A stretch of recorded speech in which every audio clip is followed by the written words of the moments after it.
Hello' everyone, আপোনালোক সকলোক study with Parvez নামৰ YouTube চেনেলটোলৈ স্বাগতম জনাইছোঁ। বন্ধুসকল, আজিৰ ক্লাছত আমি পুৰণি প্ৰশ্নকাকতসমূহৰ পৰা কিছুমান গুৰুত্বপূৰ্ণ কুৱেশ্যনসমূহ আলোচনা কৰিম। আছাম DLED এণ্ট্ৰেন্স পৰীক্ষাত বিশেষকৈ পুৰণি প্ৰশ্নকাকতসমূহৰ পৰা বহু কুৱেশ্যন ৰিপিট কৰা হয়। উদাহৰণ হিচাপে আমি চাব পাৰোঁ যে 2019 চনৰ কুৱেশ্যন পেপাৰ 2022 আৰু 23 চনত বহু কুৱেশ্যন ৰিপিট কৰা হৈছে, যাৰ কাৰণে পুৰণি প্ৰশ্নকাকতসমূহৰ কুৱেশ্যনসমূহ খুবেই জৰুৰী হয় এইবাৰ DLED এণ্ট্ৰেন্স পৰীক্ষাৰ বাবে। তেনেহ'লে দেৰি নকৰি আৰম্ভ কৰোঁ আজিৰ প্ৰথমটো কুৱেশ্যন। আজিৰ প্ৰথমটো কুৱেশ্যন হ'ল, ভাৰতৰ সংবিধানৰ মতে তলৰ কোনটো মৌলিক অধিকাৰ নহয়? অপশ্যনকেইটা যদি আমি চাওঁ, অপশ্যন এ সমতাৰ অধিকাৰ, অপশ্যন বি শিক্ষা আৰু সাংস্কৃতিক অধিকাৰ, অপশ্যন 3 স্বাধীনতাৰ অধিকাৰ, অপশ্যন ডি সম্পত্তিৰ অধিকাৰ।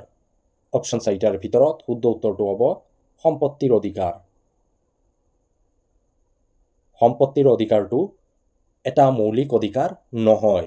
আৰম্ভণিত সম্পত্তিৰ অধিকাৰটো মৌলিক অধিকাৰ হিচাপে ধৰা হৈছিল, যদিও 44 এমেণ্ডমেণ্টৰ ভিত্তিত এই অধিকাৰটোক মৌলিক অধিকাৰৰ পৰা বাতিল কৰি লিগেল ৰাইট হিচাপে অন্তৰ্ভুক্ত কৰা হৈছে, যাৰ কাৰণে বৰ্তমান ভাৰতৰ সংবিধানত 6 প্ৰকাৰ মৌলিক অধিকাৰ আছে।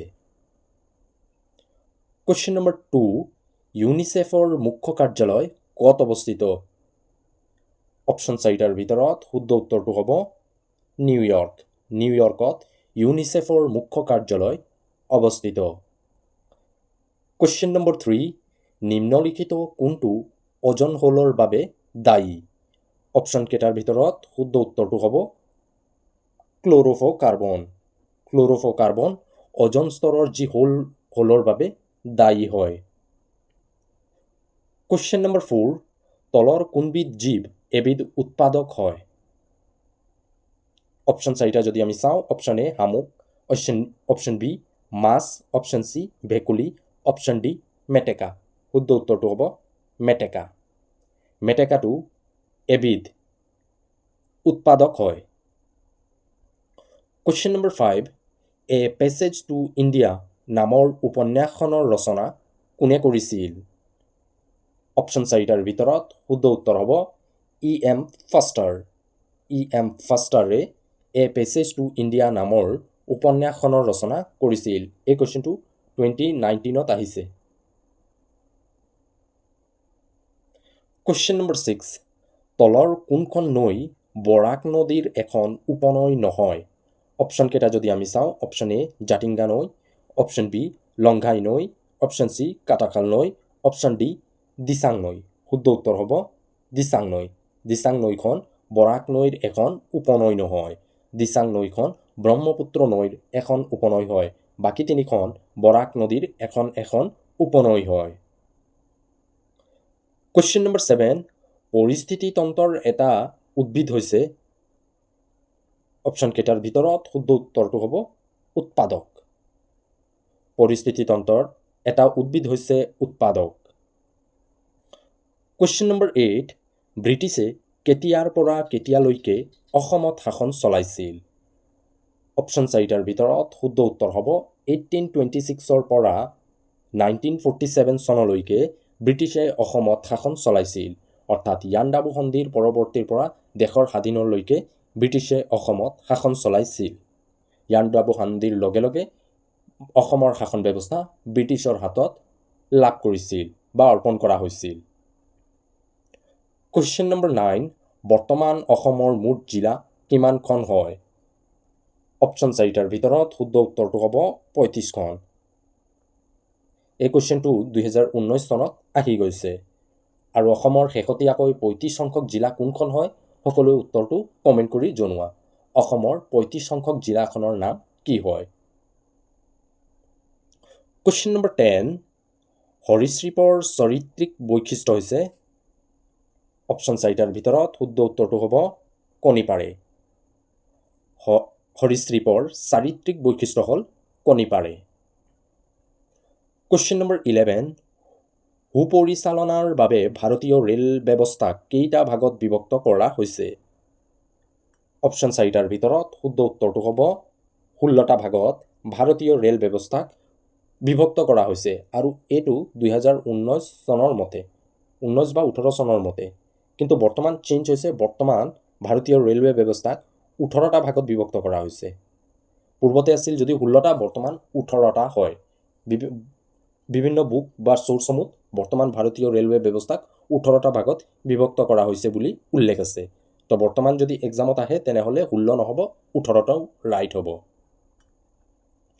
কোৱেশ্চন নম্বৰ 12 মাটিকালিৰ ফালৰ পৰা ভাৰতৰ স্থান বিশ্বৰ ভিতৰত হ'ল অপশ্যন 4টাৰ ভিতৰত শুদ্ধ উত্তৰটো হ'ব সপ্তম মাটিকালিৰ ফালৰ পৰা ভাৰতৰ স্থান বিশ্বৰ ৰাষ্ট্ৰসমূহৰ ভিতৰত সপ্তম স্থান হয় প্ৰথম আছে ৰাছিয়া মাটিকালিৰ ফালৰ পৰা আটাইতকৈ ডাঙৰ ৰাষ্ট্ৰ হ'ল ৰাছিয়া বন্ধুসকল যদি ক্লাছটো চাই ভাল পোৱা ক্লাছটো নিজৰ বন্ধু বান্ধৱীসকলৰ মাজত শ্বেয়াৰ কৰিবলৈ নাপাহৰিব যিসকল আপোনালোকৰ বন্ধু বান্ধৱীয়ে আসাম DLED এন্ট্ৰেন্স পৰীক্ষাৰ বাবে প্ৰস্তুতি চলাইছে তেওঁলোকৰ মাজত আজিৰ আমাৰ এই ক্লাছটোক শ্বেয়াৰ কৰিবলৈ নাপাহৰিব কাৰণ আজিৰ ক্লাছটো খুবেই ইম্পৰ্টেণ্ট হয় আপোনালোকৰ আগন্তুক দিনত পৰীক্ষাৰ বাবে ইয়াৰ উপৰিও ক্লাছটো লাইক কৰিবলৈ নাপাহৰিব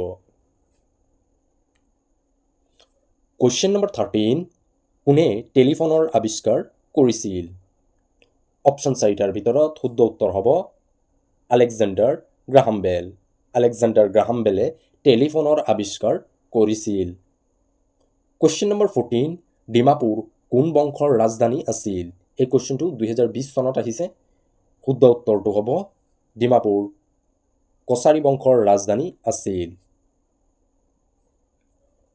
কোৱেশ্চন নম্বৰ 15 এডাল লোহাৰ দণ্ডত তাপ কি প্ৰক্ৰিয়াত পৰিবহন কৰে অপশ্যন 4টাৰ ভিতৰত শুদ্ধ উত্তৰটো হ'ব অপশ্যন বি অৰ্থাৎ পৰিবহন প্ৰক্ৰিয়াৰ মাজেদি এডাল লোহাৰ দণ্ডত তাপ প্ৰক্ৰিয়া পৰিবহন হয়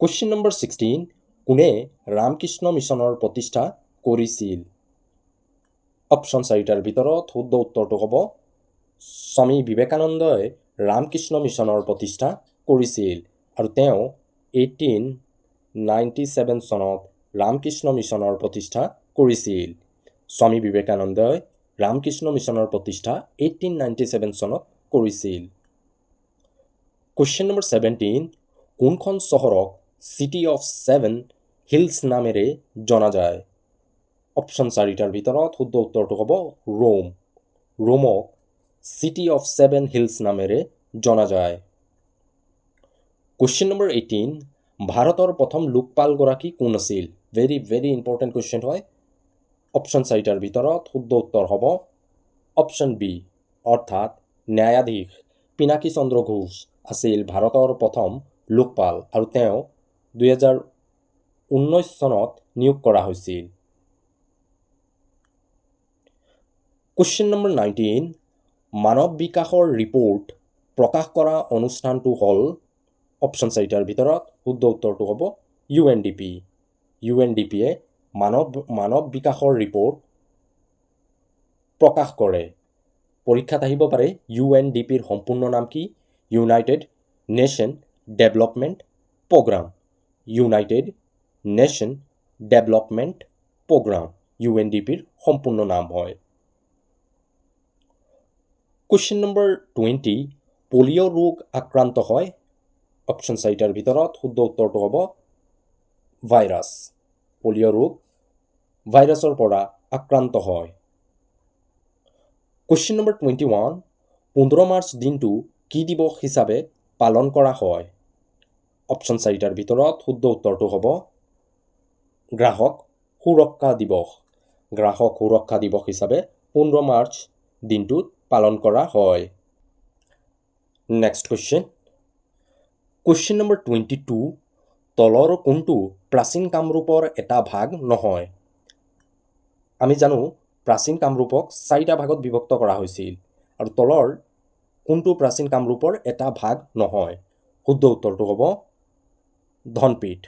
ধনপীঠটো প্ৰাচীন কামৰূপৰ এটা ভাগ নহয় প্ৰাচীন কামৰূপক 4টা ভাগত বিভক্ত কৰা হৈছিল ৰত্নপীঠ কামপীঠ সোমাৰপীঠ আৰু স্বৰ্ণপীঠ প্ৰাচীন কামৰূপক 4টা ভাগত বিভক্ত কৰা হৈছিল ৰত্নপীঠ কামপীঠ সোমাৰপীঠ আৰু স্বৰ্ণপীঠ এই 4টা ভাগত প্ৰাচীন কামৰূপক বিভক্ত কৰা হৈছিল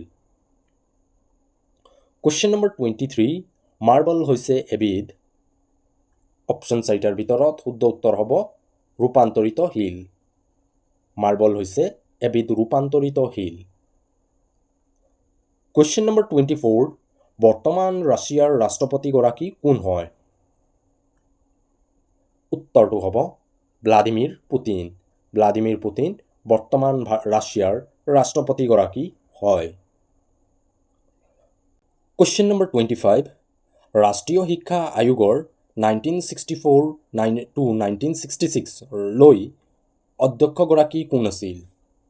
অপশ্যন 4টাৰ ভিতৰত শুদ্ধ উত্তৰ হ'ব দৌলত সিং কোঠাৰী। দৌলত সিং কোঠাৰী আছিল ৰাষ্ট্ৰীয় শিক্ষা আয়োগ 1964 পৰা 66লৈকে অধ্যক্ষতা কৰিছিল। তো বন্ধুসকল, আজিৰ ক্লাছত এই 25টা কুৱেশ্যন আছিল আৰু এই 25টা কুৱেশ্যন আমি 2019-2017-18 বৰ্ষৰ পৰা আনিছোঁ, যিসমূহ কুৱেশ্যন আপোনালোকৰ আগন্তুক দিনত পৰীক্ষাৰ বাবে খুবেই জৰুৰী হয়।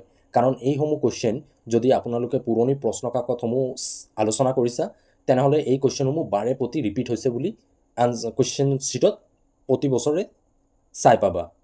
তো সকলোক ৰিকুৱেষ্ট কৰিছোঁ, যিখিনি পুৰণি কুৱেশ্যন পেপাৰ ৰিলেটেড আমি ক্লাছ কৰিছোঁ, প্ৰিভিয়াছ ইয়াৰ কুৱেশ্যন পেপাৰ, এই সকলো ক্লাছখিনি এবাৰ চোৱা আপোনালোকৰ আগন্তুক দিনৰ পৰীক্ষাৰ বাবে খুবেই জৰুৰী হ'ব।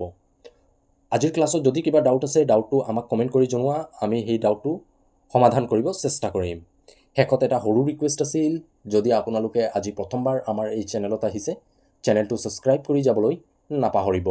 আমি প্ৰতিদিনা এনেধৰণৰ গুৰুত্বপূৰ্ণ বিষয়সমূহ আলোচনা কৰোঁ, যিসমূহ বিষয় আপোনালোকৰ আগন্তুক দিনৰ পৰীক্ষাৰ বাবে খুবেই জৰুৰী হয়। ইয়াৰ উপৰিও অসমৰ প্ৰতিটো প্ৰতিযোগিতামূলক পৰীক্ষাৰ প্ৰস্তুতিৰ বাবে আমি ইয়াত এনেধৰণৰ গুৰুত্বপূৰ্ণ টপিকসমূহ আলোচনা কৰি যাম। তো আজিৰ ক্লাছত এইখিনি আছিল। পুনৰ লগ পাম আমি আমাৰ অন্য এটি নতুন ক্লাছলৈ। আজিলৈ ইমানেই। Thank U.